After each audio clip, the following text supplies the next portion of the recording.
Ya, langsung Pak Semi ditanggapi ini mungkin masukan dan juga saran ya dari Pak Alfons, silakan Pak. Ya, kalau tadi itu bicara tentang ini ya apa pemblokiran IP ya, kita sudah melakukan juga pemblokiran IP itu tadi benar itu mereka akan menyulitkan mereka karena memang berpindah IP itu lebih effortnya lebih banyak, makanya kita sudah melakukan itu dan sekarang sudah ada 15.000 IP yang kita blok. Nah, jadi kita nggak saja memblokir apa namanya domainnya, tapi kita juga cari IP-nya supaya mereka tadi lebih sulit ya. Terkait dengan pemblokiran domain sendiri Pak, yang disebutkan oleh Pak Alfons bahwa kan ini sudah sampai merambah ke beberapa situs, bahkan situs pemerintah juga Pak Alfons ya?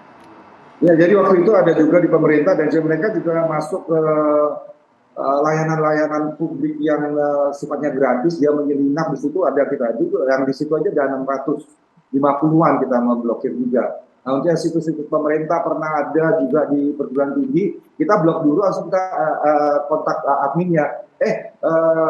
Website kamu compromise, disusupin. Ada juga waktu itu kita blokir itu adalah universitas dari Amerika.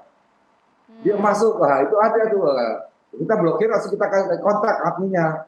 Ada juga di Indonesia, kita kontak juga adminnya untuk diperbaiki. Karena ada port yang kosong, nah mereka karena tadi yang tidak diniris dengan baik, akhirnya ada celah-celah untuk mereka memasukkan, jadi kayaknya ada feature-nya gitu. Ya. Nah ini kan mereka tahu, ini dia bersembunyi lah di situ. Ada celah-celah untuk memasukkan, termasuk kita lihat juga ini bahkan untuk iklan-iklan judi online sendiri ada terpampang juga Pak di beberapa situs, bahkan di situs pemerintah juga. Ini seperti apa sih upaya untuk menertibkannya sebenarnya? Nah itu dia tadi kan kekurangan kehati-hatian ya adminnya untuk memanage websitenya yang akhirnya tadi bisa orang pasang iklan, bisa orang masak feature, ada subdomain yang di dalamnya. Nah, ini yang jadi masalah. Nah itu kita juga tangani yang tadi penanganannya, kalau itu adalah institusi resmi kita blokir dulu, langsung kita acknowledge penyelenggaranya. Website kamu tuh compromise, tolong diperbaiki. Nah, terkait iklan ini juga itu kecolongan daripada penyelenggara yang biasanya setelah kita kontak, padahal mereka sudah bilang tidak bisa memuat. Nah, karena kan waktu menjual space iklan itu kan mereka lelang terbuka ya. Ini kadang-kadang ada orang ambil aja, masukin aja itu konten-konten yang mereka ingin masukkan. Padahal si penyelenggaranya sudah bilang dia tidak memasukkan, tidak menerima namanya iklan yang. Jadi waktu kita membuka iklan itu kita bisa set parameternya. Nah, tapi kalau nggak di set parameter, akhirnya iklan obat kuat lah, iklan apa aja bisa masuk ke website kita. Oke, tapi berarti bagaimana kemudian upayanya Pak? Kalau sampai sekarang ini masih juga terjadi gitu ya, apalagi ini kan cukup meresahkan masyarakat, apalagi sudah ada korban cukup banyak. Ini makanya kita fokusnya, kalaupun mereka tetap diiklankan, kalau kita blokir itu kan mereka juga tidak bisa aksesnya. Itu makanya kita fokusnya di blokirnya, karena mereka bisa pindah. Nah malahan kalau mereka iklan itu kok ketangkep kita pun kita sudah tahu di mana mereka berada, kita blokir. Oke, kita ke Mas Yudi.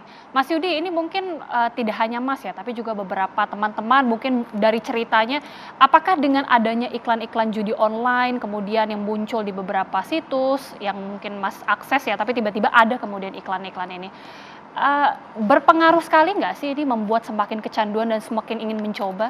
Atau mungkin dari cerita teman-teman Mas Yudi? Kalau saya pribadi karena udah muak ngeliat itu, jadi mungkin saya skip aja kali. Di skip aja ya? Iya. Tapi selama 10 tahun yang lalu dari Mas mulai main, gimana? Mungkin saya kalau ngikutin dari yang teman-teman yang menguntungkan gitu. Soalnya yang satu aja bikin ketagihan, gimana mau buka yang lain, ini aja belum kelar gitu. Iya. Kalau dari cerita teman-teman Mas ini seperti apa? Mereka sih mungkin satu nyoba terus diperuntukkan di tempat yang lain mungkin untung gitu, ntar nyoba lagi di tempat lain untung, kan mungkin banyak juga ya situs-situsnya juga ya, mungkin di situs A, akan B berhenti kalau udah kalah ya. Iya, habis semua-muanya baru berhenti. Udah kalah baru berhenti. Oke. Pak Semi, sampai saat ini sudah ada berapa aduan dari masyarakat yang kemudian diterima, dari Kominfo? Karena kan ini Mas Yudi mungkin hanya salah satu contoh dari sekian banyaknya orang.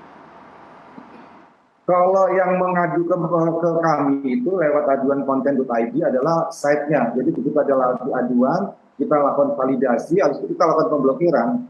Karena ini memang hal yang langsung tidak perlu validasi dari manapun. Begitu kamu cek itu ada judi, langsung kita blokir. Biasanya masyarakat itu melaporkannya itu lewat aduan.konten.id.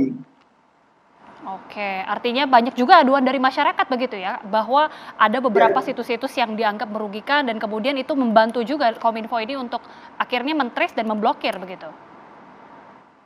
Iya, jadi kalau kita lihat lagi, jadi banyak sekali ada juga yang melaporkan setelah terima SMS-nya atau ini dia laporkan ke kita, terus kita lihat karena kadang-kadang mereka menggunakan iklannya sih pakai shorten ini ya, link-nya Pak Alfons. Jadi dia bukan full URL link-nya, tapi shorten. Tapi kita klik kan kelihatan tuh tujuannya. Disitulah kita blokir tujuannya. Oke, silakan saya minta tanggapan juga dari Pak Alfons. Bagaimana kemudian melihat ini kan juga semakin pelik berarti kalau gitu ya Pak ya? Ini sebenarnya berkaitan juga dengan software bajakan, dengan film bajakan. Jadi misalnya ada situs-situs film yang tidak resmi, film bajakan, mereka kan butuh biaya. Dan itu dibiayai oleh iklan-iklan yang namanya bajakan, itu illegal, dibiayai oleh kegiatan illegal. Illegal itu iklan yang menyokong adalah judi online, pornografi, dan sejenisnya gitu loh. Nah jadi karena untuk maintain satu situs film itu kan butuh server dan butuh bandwidth yang besar, dia butuh biaya. Nah dengan judi online masang iklan tempat dia, maka mereka ada uang untuk bisa menjalankan servernya. Jadi ini sebagai pemancing bagi orang yang mau nonton gratis gitu loh. Kalau Netflix kan mesti bayar, kalau Disney mesti bayar. Kalau ini kan gratis ke bioskop 21 atau apa gitu. Nah jadi ini juga merupakan salah satu yang cukup memusingkan juga, yang memang perlu diatasi. Karena ini memang satu vicious cycle lah, saling mendukung. Software bajakan, film bajakan, lalu didukung oleh aktivitas ilegal lainnya, ada judi online, pornografi, dan sejenisnya. Jadi mungkin ya itu merupakan tugas yang harus kita hadapi bersama. Mungkin di jenderalnya Kominfo lah kita harapkan bisa ini. Ya kita harapkan tentunya Kominfo ini menjadi garda yang paling depan untuk memberantas ini. Tapi sebenarnya Pak, bagaimana kemudian koordinasi dengan antar lembaga dan juga lintas instansi? Karena kan tentunya ini banyak sekali stakeholders yang juga berkaitan untuk memberantas hal ini. Ya kalau paling besar banyak ya dengan kepolisian ya hal ini ya Pak kita ya. Kalau ini yang khususnya untuk yang perjudian ya. Kita memang ada kerjasama dengan banyak lembaga, tapi memang kan yang bukan untuk ini ya. Kita ada banyak tentang obat-obatan kita dengan BNN dan BPOM. Jadi yang ilegal di ruang digital itu juga banyak. Jadi khususnya untuk perjudian ya kita yang eratnya kita dengan kepolisian. Oke, sampai saat ini sudah seperti apa upaya yang terus dilakukan? Kalau kita lihat kan terakhir yaitu sampai 500 juta lebih yang sudah berhasil diblokir. Tapi upaya kemudian untuk menindak ini lebih jauh seperti apa? Secara hukum khususnya nih Pak? Ya kalau dari kepolisian, kalau mereka bisa mendapatkan pelakunya di dalam negeri, ya tadi mereka pasti sudah proses. Yang seperti yang kemarin kita baca bersama itu adalah keberhasilan kepolisian membongkar kasus ini yang ada di Lampung kemarin. Itu harus apresiasi. Itu juga harapannya juga bisa menekan laju daripada perkembangan perjudian online di Indonesia. Oke, kita harus jeda dulu. Pak Alfons sepertinya tadi sudah ingin memberikan, tapi ditahan dulu karena kita masih akan kembali usai jeda pemirsa. Kami kembali saat lagi.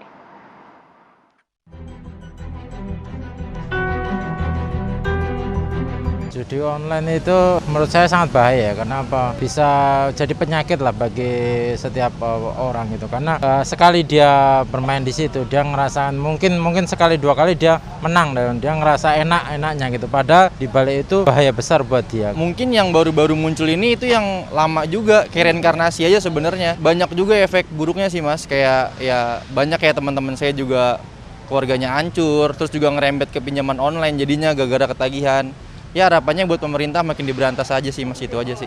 Walaupun sudah mendaftar di PSE online, harapannya supaya diverifikasi dengan valid supaya tidak merugikan masyarakat.